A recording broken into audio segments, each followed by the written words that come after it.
Paul Manafort's lawyers are requesting a lighter sentence for the former Trump campaign chairman.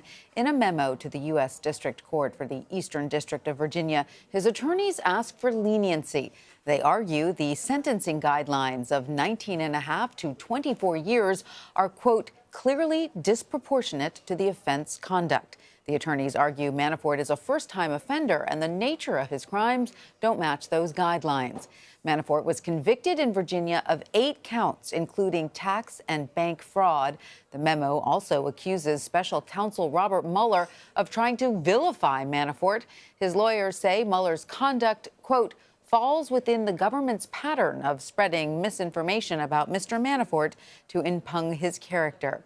Keir Dougall joins me now on the phone from Brooklyn, New York. He's a CBSN legal contributor and former assistant U.S. attorney in the New York Eastern District.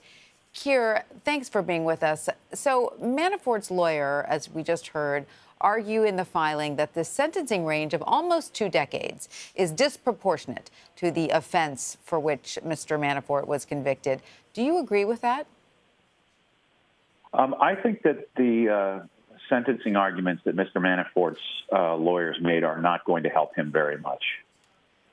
In particular, claims like the one you just referenced about how the government is spewing misinformation, I think are not going to be received well, particularly by a judge who presided over the trial of Mr. Manafort, saw the evidence that the government presented come in before a jury, and watched a jury unanimously convict Mr. Manafort on 8 very serious counts of conviction. And the judge also knows that later Mr. Manafort admitted to all the underlying facts that supported the remaining counts of the indictment in the Eastern District of Virginia, which the first jury had hung on with a single juror holding out the vote. So I think this judge is not going to be impressed by a claim that the government's case or the government's conduct related to spewing misinformation. So you don't think the judge will be impressed by this particular memo. But in general, Keir, I'm curious, do sentencing memos like this one ever sway a judge's decision during sentencing?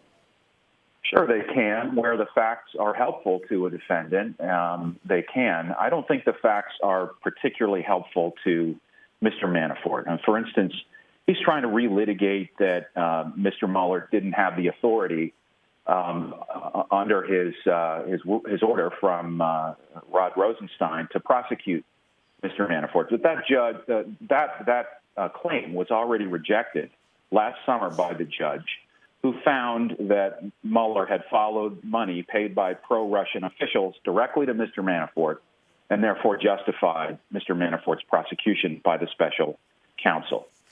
Manafort claims that he should be treated like everybody else and that Mueller is harshing on him. But in fact, the guidelines, the sentencing guidelines that apply here, and frankly, they apply to everybody in the United States who commits the types of crimes that Mr. Manafort committed, call for this extremely harsh sentence of roughly 19-plus years. Right. I just don't believe these arguments are going to be persuasive in the main before this judge. All right. Keir Dougall, thank you so much for your insight.